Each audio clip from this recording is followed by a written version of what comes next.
ভাইয়া সাধ্যপ্রথমকে গান করছি লোকসঙ্গীত। আগামী 30 এপ্রিল থেকে দেশব্যাপী নতুন পরিসরে নতুন করে স্পোর্টস শুরু হতে যাচ্ছে বলে জানিয়েছেন প্রধানমন্ত্রী তারেক রহমান। তিনি বলেন, স্বাধীন বাংলাদেশে বিভিন্ন ক্ষেত্রে শিশু কিশোরদের প্রতিভা অন্বেষণমূলক অনুষ্ঠান নতুন করি 1976 সালে শুরু হয়েছিল।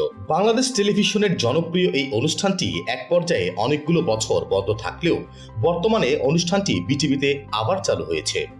এবার ভিন্ন আঙ্গিকে শিশু কিশোরদের মধ্যে ক্রীড়া প্রতিভা খুঁজে বের করতে আগামী 30 এপ্রিল সিলেট থেকে সারা দেশব্যাপী নতুন পরিসরে শুরু হতে যাচ্ছে নতুন করে স্পোর্টস। তোমরা অনেক ছোট ছিলে, তোমরা ছোট ছিলে না, আসলে তোমরা দেখোই না বোধহয় কেউ। এখানে সামনের সারিতে যারা আছেন ওনারা দেখেছেন 1976 সালে শুরু হয়েছিল বাংলাদেশের শিশুদের ভিতর থেকে প্রতিভাবান যারা আছে বিভিন্ন সেক্টরে, বিভিন্ন কালচারাল সেক্টরে বের করার জন্য নতুন কুড়ি শুরু হয়েছিল।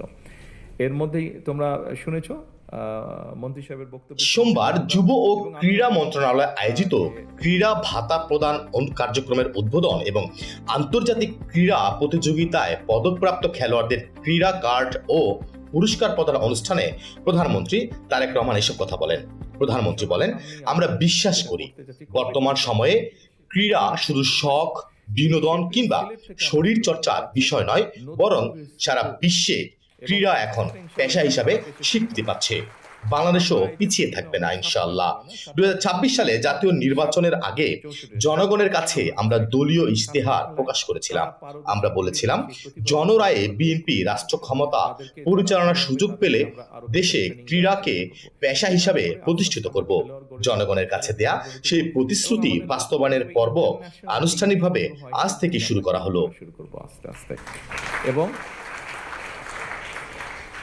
আমাদের ছেলেমেয়েরা যে দেশের জন্য সম্মান বয়ে নিয়ে আসতে পারে এটার প্রমাণের মধ্যেই তারেক রহমান বলেন, যিনি যে খেলায় ভালো করতে পারবেন, যে খেলায় আনন্দ পাবেন, তিনি যাতে তার পছন্দের খেলাটিকে নিশ্চিন্তে পেশা হিসাবে গ্রহণ করে মনোযোগ দিয়ে খেলাধুলা করতে পারেন এবং পেশা হিসাবে নিয়ে একজন খেলোয়াড় যাতে নিজে ও পরিবারের জন্য অর্থনৈতিক অনিশ্চয়তা বা টানাপোড়েনে না ভোগেন, সে লক্ষ্যে বর্তমান সরকার খেলোয়াড়দেরকে ধারাবাহিকভাবে একটি সুনির্দিষ্ট নীতিমালার ভিত্তিতে বেতন কাঠামোর আওতায় আনার কাজটি বাস্তবায়নের কাজ শুরু করেছে। দেশের ইতিহাসে প্রথমবারের মতো ক্রীড়াবিদদের বেতন কাঠামোর আওতায় এনে ক্রীড়া ভাতা প্রদান করা হচ্ছে। নৈপুণ্য দিয়ে দেশের প্রতিনিধি হয়ে উঠবেন আপনারা, দেশের জন্য সম্মান বয়ে নিয়ে আসবেন, গৌরব বয়ে নিয়ে আসবেন আপনারা। দেশে বিদেশে বিজয় মালা বরণ করে বিশ্বে ক্রীড়া জগতে বাংলাদেশকে উচ্চতর মর্যাদার আসনে আপনারা প্রতিষ্ঠিত করবেন ইনশাআল্লাহ। শাহিন আলম, আজারি বাংলা, ঢাকা। এতটুকু বলে